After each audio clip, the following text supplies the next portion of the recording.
Jharkhand GK trick में आपका स्वागत है।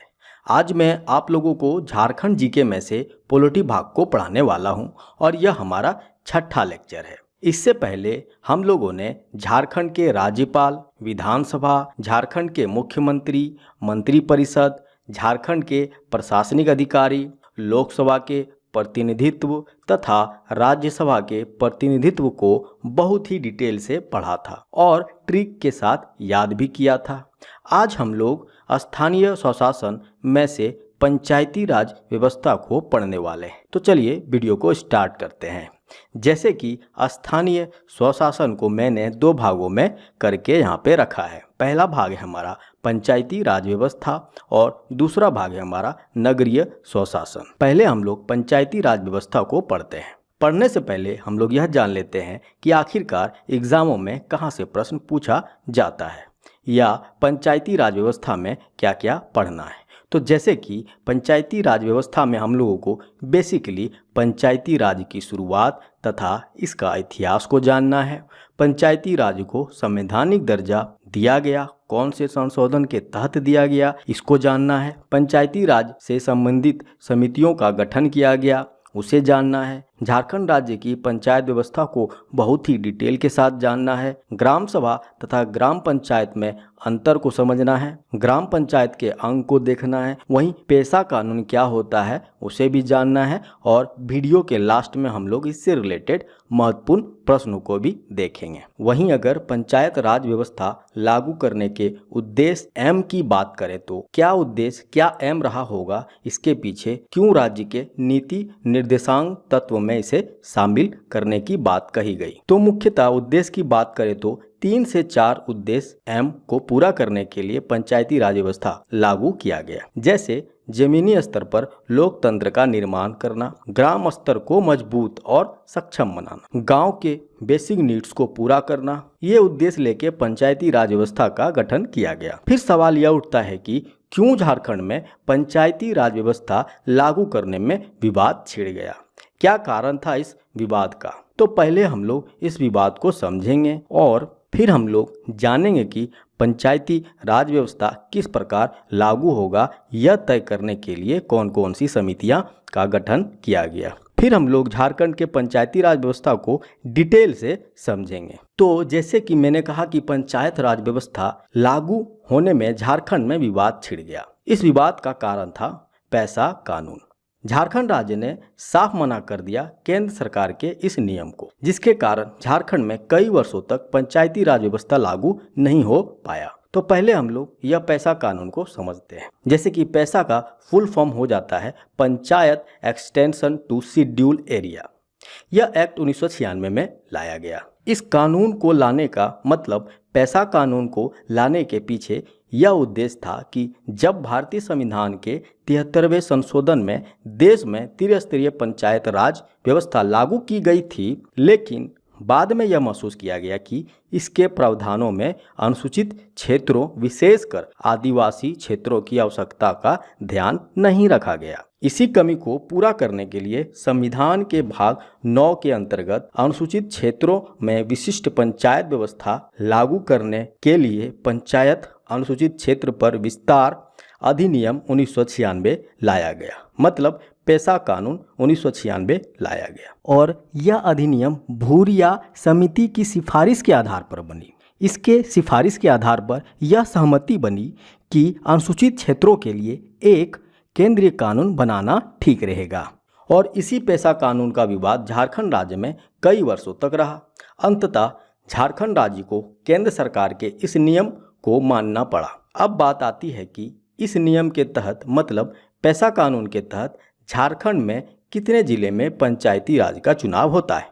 तो जैसे कि पैसा कानून अनुसूचित क्षेत्रों के लिए बना और झारखंड में ऐसे कितने क्षेत्र या जिले हैं जो कि अनुसूचित क्षेत्र में आते हैं, या कौन कौन से ऐसे जिले हैं जो कि आंशिक रूप से अनुसूचित क्षेत्र में आते हैं, जहां पे पैसा कानून के तहत पंचायती राज व्यवस्था का चुनाव होता है। तो इसे पहले हम लोग समझते हैं।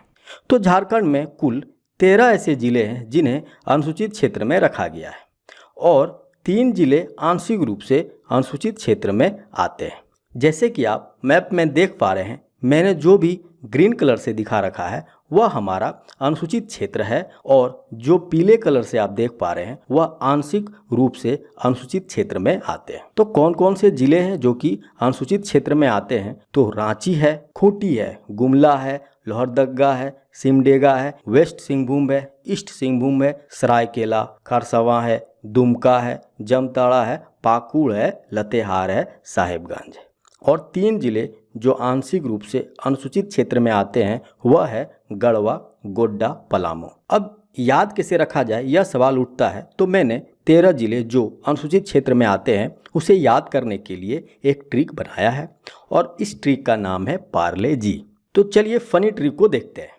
जैसे कि एक बच्चा रो रहा है कि मुझे पार्ले जी चाहिए, मुझे पार्ले जी चाहिए, और यह सुनते ही उसकी माँ ने कहा, जा खा ले पार्ले जी 10, जा खा ले पार्ले जी 10। और इस ट्रिक से हम लोगों को 13 जिले याद हो गए जो कि अनुसूचित क्षेत्र में आते हैं। जैसे ज से हमारा हो गया जामताड़ा, ख से हमारा हो गया खूंटी, वहीं ल या ले से बोल सकते हैं आप लोहरदगा हो गया, वहीं प से हमारा पाकुड़ हो गया, र से रांची, और फिर से लौ से लातेहार हो गया, और जी से गुमला हो गया, द से दुमका, और लास्ट में सौ से वह सारे जिले आते हैं जिनका नाम सौ से स्टार्ट होता है। जैसे सिमडेगा, सिंहभूम पूर्वी, सिंहभूम पश्चिमी, सरायकेला, साहेबगंज। झारखंड में 5 ऐसे जिले हैं जिसका नाम 100 से स्टार्ट होता है और इन 5 जिलों को अनुसूचित क्षेत्र में रखा गया है। अब बचा हमारा 3 ऐसा जिला जो आंशिक रूप से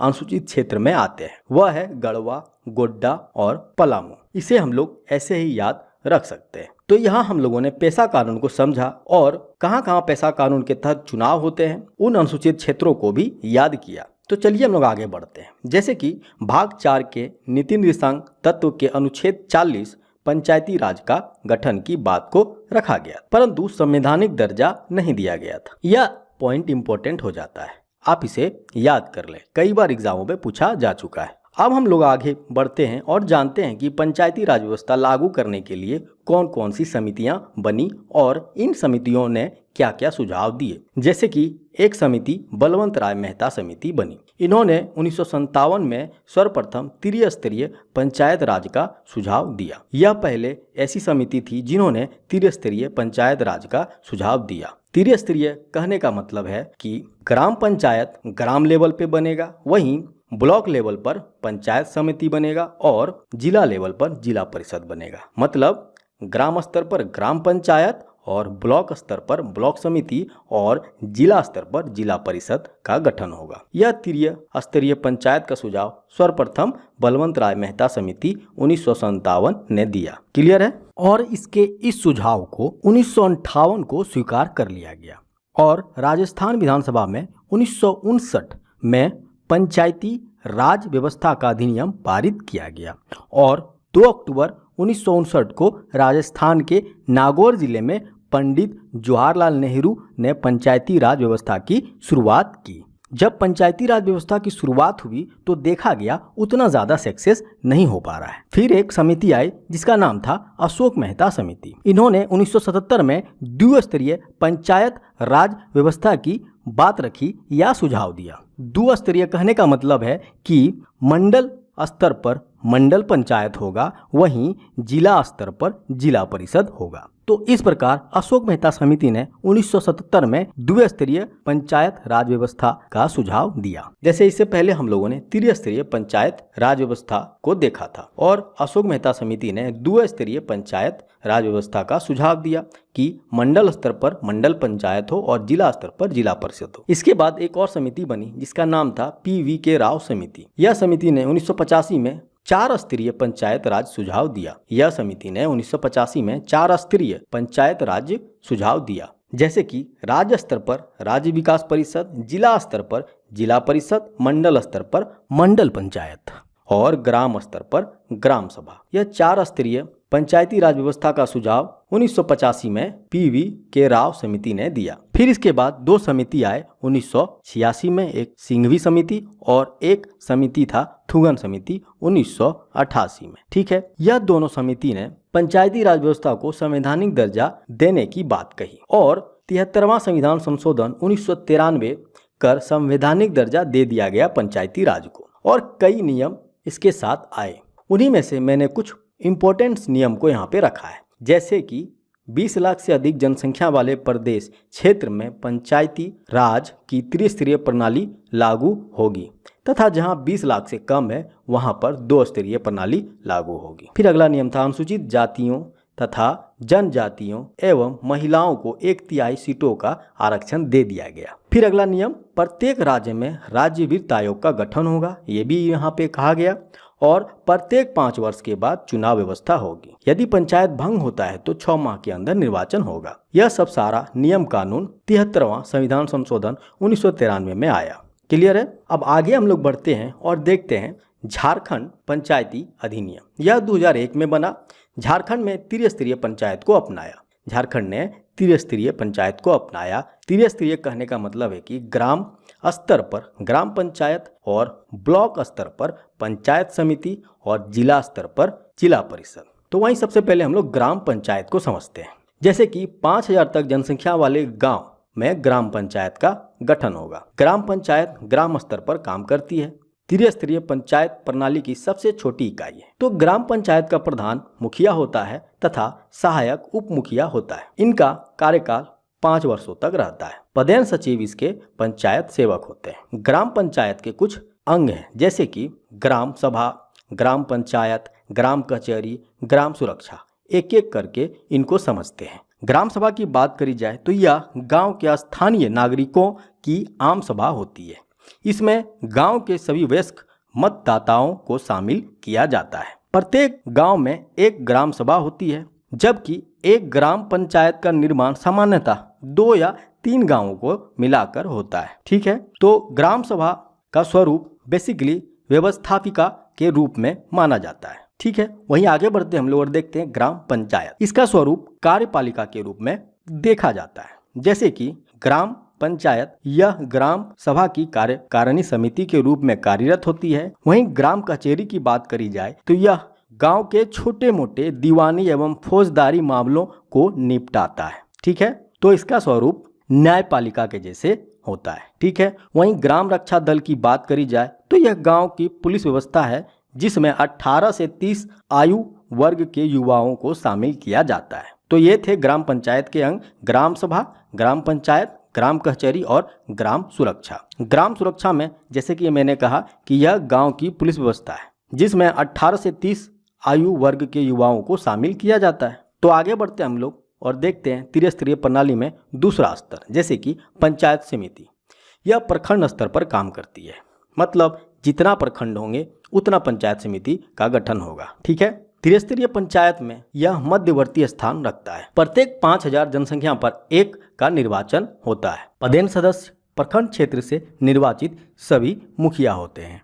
सदस्य प्रखंड क्षेत्र से निर्वाचित विधानसभा सदस्य, विधायक तथा लोकसभा एवं राज्यसभा के सांसद होते हैं। पंचायत समिति का प्रधान प्रमुख कहलाता है तथा इसकी सहायता उप प्रमुख करते हैं और इन दोनों का कार्यकाल 5 वर्षों तक रहता है। पंचायत समिति का प्रधान सचिव बीडीओ होता है। यह इंपॉर्टेंट पॉइंट्स है, इसीलिए मैंने यहाँ पे हाईलाइट करके रखा है कि पंचायत समिति का प्रधान सचिव कौन होता है, तो बीडीओ होता है और बीडीओ का फुल फॉर्म होता है ब्लॉक डेवलपमेंट ऑफिसर। क्लियर है? वहीं आगे बढ़ते हम लोग और देखते हैं जिला परिषद, जो कि पंचायती राज में तृतीय एवं सर्वोच्च पायदान पर होती है। राज्य के 24 जिलों में जिला परिषद है। प्रधान सदस्य जिला क्षेत्र से निर्वाचित सभी प्रमुख होते हैं। सदस्य जिला क्षेत्र से निर्वाचित विधायक तथा सांसद होते हैं। प्रधान इसका अध्यक्ष कहलाता है तथा इसकी सहायता उपाध्यक्ष करते हैं। ठीक है, वहीं प्रधान सचिव की बात करी जाए तो डीडीसी यहाँ का प्रधान सचिव होता है। डीडीसी को हम लोग डिप्यूटी डेवलपमेंट कमिश्नर कहते हैं या उप विकास आयुक्त कहते हैं। तो ये था हमारा त्रिस्तरीय पंचायती राज व्यवस्था। अब आगे हम लोग इससे रिलेटेड कुछ महत्वपूर्ण पॉइंट्स को देखते हैं, जैसे कि 1880 से 1884 ईस्वी के मध्य लॉर्ड रिपन का कार्यकाल पंचायती राज का स्वर्णकाल कहलाता है। ऐसा नहीं है कि पंचायती राज की शुरुआत बस आज के युगों में हुआ है, इससे पहले भी पंचायती राज को देखा गया है। जैसे कि 1880 से 1884 ईस्वी के मध्य लॉर्ड रिपन का कार्यकाल पंचायती राज का स्वर्ण काल कहलाता है और लॉर्ड रिपन सबसे पहले भारत में पंचायती राज की नींव रखने वाले व्यक्ति थे। वहीं 11वें अनुसूची में पंचायती कार्य निर्धारण के लिए 29 विषय कार्य क्षेत्र को शामिल किया गया है। यह पॉइंट इंपॉर्टेंट हो जाता है क्योंकि कई बार एसएससी के एग्जामों में पूछा गया है। तो आगे बढ़ते हम लोग और देखते हैं इससे रिलेटेड कुछ महत्वपूर्ण प्रश्नों को। जैसे कि हमारा पहला प्रश्न है, पंचायत समिति का पदेन सचिव कौन होता है? तो पदेन सचिव की बात आती है तो हमारा पदेन सचिव होता है बीडीओ, ब्लॉक डेवलपमेंट ऑफिसर। ठीक है। वहीं अगला प्रश्न है हमारा, जिला परिषद का प्रधान को क्या कहते हैं? जिला परिषद के प्रधान को हम लोग अध्यक्ष कहते हैं। अगला प्रश्न है, इनमें से कौन सा जिला में झारखंड में पेशा कानून लागू है? पेशा कानून कहाँ पे लागू होगा? तो अनुसूचित क्षेत्र में लागू होगा। और उन 13 जिले जो अनुसूचित क्षेत्र में आते हैं उनको हम लोगों ने एक ट्रिक की सहायता से याद करके रखा था और हमारे बच गए थे 3 आंशिक रूप से अनुसूचित क्षेत्र में आने वाले जिले। तो 13 जिलों में हम लोग पहले चेक करेंगे कि क्या हमारा यह जिला सब आता है अनुसूचित क्षेत्र में। तो जैसे कि इससे रिलेटेड हमारा ट्रिक था पार्ले जी ट्रिक, और एक बच्चा रो रहा था कि मुझे क्या चाहिए? मुझे पार्ले जी चाहिए, मुझे पार्ले जी चाहिए। और उसकी माँ कहती है कि जा, उसकी माँ क्या कहती है? जा खा ले पार्ले जी, जा खा ले पार्ले जी। कितना? 10। और जो लास्ट में 100 आया था उससे हम लोगों ने देखा था कि झारखंड में जितने भी 100 से स्टार्ट जिले हैं या जितने भी जिलों का नाम 100 से स्टार्ट है वह सारे जिले को अनुसूचित क्षेत्र में रखा गया है, यानी कि वहाँ पे पेशा कानून की सहायता से पंचायती राज व्यवस्था का चुनाव होगा। तो 100 से देखिए यहाँ पे मैच कर रहा है हमारा सरायकेला, तो हमारा उत्तर हो जाएगा 2 सरायकेला। ठीक है। वहीं अगला प्रश्न है हमारा, भारतीय संविधान के किस संशोधन अधिनियम द्वारा पंचायती राज व्यवस्था को संवैधानिक दर्जा प्राप्त हुआ? तो उत्तर होगा हमारा 73वां संविधान संशोधन। ठीक है। वहीं अगला प्रश्न है, भारत में सही मायने में आज स्थानीय स्वशासन का जनक किसे कहा जाता है? जैसे कि मैंने आपको कहा कि लॉर्ड रिपन थे हमारे भारत में स्थानीय स्वशासन के जनक, लॉर्ड रिपन। तो उत्तर होगा हमारा 2। ठीक है। वहीं अगला प्रश्न है हमारा, पंचायती राज प्रणाली में ग्राम पंचायत का गठन होता है कहाँ पे?